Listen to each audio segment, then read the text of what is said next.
कृष्ण प्रिया दरबार साक्षी गोपाल का वार्षिक उत्सव दिनांक 14/9/2024 को सुबह 8 बजे मनाया जाएगा। हमारा कृष्ण प्रिया दरबार है, उसमें हम लोग भगवान के संबंधित सारे प्रोग्राम करते हैं, जैसे गणेश जी का प्रोग्राम और भजन कीर्तन भी होता है। महीने में एक सिटिंग होती है और हम लोग अपने संस्कारों को जीवित रहे इस संदर्भ में कुछ करने की कोशिश करते हैं।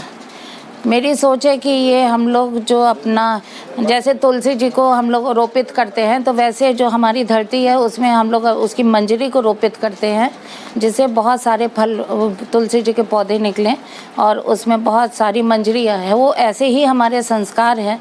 बच्चों में यदि हम उसको रोपण करेंगे तो आगे बढ़ के फलीभूतित होंगे और हमारे बच्चों में संस्कार हमारे जीवित रहेंगे। ये हमारा प्रोग्राम साक्षी गोपाल है। ये गोपाल जी के साक्ष्य उनको रख करके उनके सामने हम लोग करेंगे। ये प्रोग्राम में हम लोग सुदामा जी को भी भगवान कृष्ण मिले थे, रसखान जी को भी कृष्ण मिले थे, शबरी को भी कृष्ण मिले थे।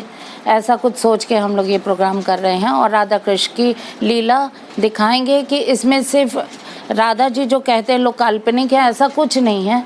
सिर्फ उनकी अनुभूति है जो वो लीला रस करने के लिए कृष्ण भगवान ने दिखाया हम लोगों को कि इसी में सारे रस हैं। भक्ति रस भी है, वीर रस भी है, वैराग्य रस भी है, श्रृंगार रस भी है, वात्सल्य रस भी है। सारे रसों का समावेश इस प्रोग्राम में होगा। मैम, ये कार्यक्रम कहाँ है? फुल प्लेट में ये सरोवर पोर्टिको में लोटस हॉल है नीचे, उसमें है 14 तारीख को। अभी परसों 14 सितंबर को है। और हमारी सारी सखियाँ, ये सिर्फ लेडीज़ ऑर्गेनाइज करती हैं, तो 45 से 50 सखियाँ हमारी वही करेंगे। उन्हीं में कोई रसखान बनेगा, कोई शबरी। सिर्फ लेडीज़ का ही प्रोग्राम है, लेकिन हम लोग इसको परिवार दिवस के रूप में बना रहे हैं और हम लोग चाहते कि हमारे साथ में और लोग भी जुड़ें, आएँ, देखें कि भगवान ही है। जैसे भगवान राम का नाम लिखने से जो कठोर पत्थर थे वो भी तैर गए समुद्र में और हम लोगों को उनको रास्ता दे दिया, भवसागर पार करा दिया। तो फिर हम लोग भी राम का नाम लेंगे तो क्यों नहीं हम लोग पार लगा पाएंगे। भगवान हमको भी पार लगाएंगे, हमारा इस भवसागर से मुक्ति मिलेगी हमको भी। ये क्या पहली बार प्रोग्राम कर रहे हैं या हर साल होता है? एनुअल जो है ये हमारा दूसरी बार हो रहा है। वैसे हमारे 20 साल हो चुका है हम लोगों की इस संस्था को। हर महीने होता है कीर्तन, हर महीने होता है। इस तरह से दूसरी बार कर रहे हैं हम लोग अभी। हाँ, दूसरी बार कर रहे हैं। क्या मुख्य आकर्षण है इस बार का? मुख्य आकर्षक राधा और कृष्ण को एक होते दिखाएंगे।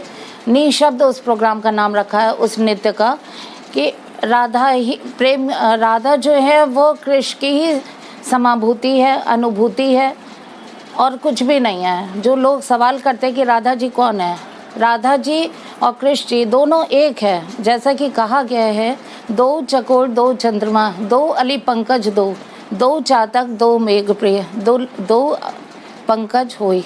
मतलब दो कुछ भी नहीं है, जो है एक है। ईश्वर एक है, हम चाहे उसको किसी रूप में माने, लेकिन ईश्वर एक है, शक्ति एक है, जिसको हम लोग विभिन्न रूपों में मानते हैं।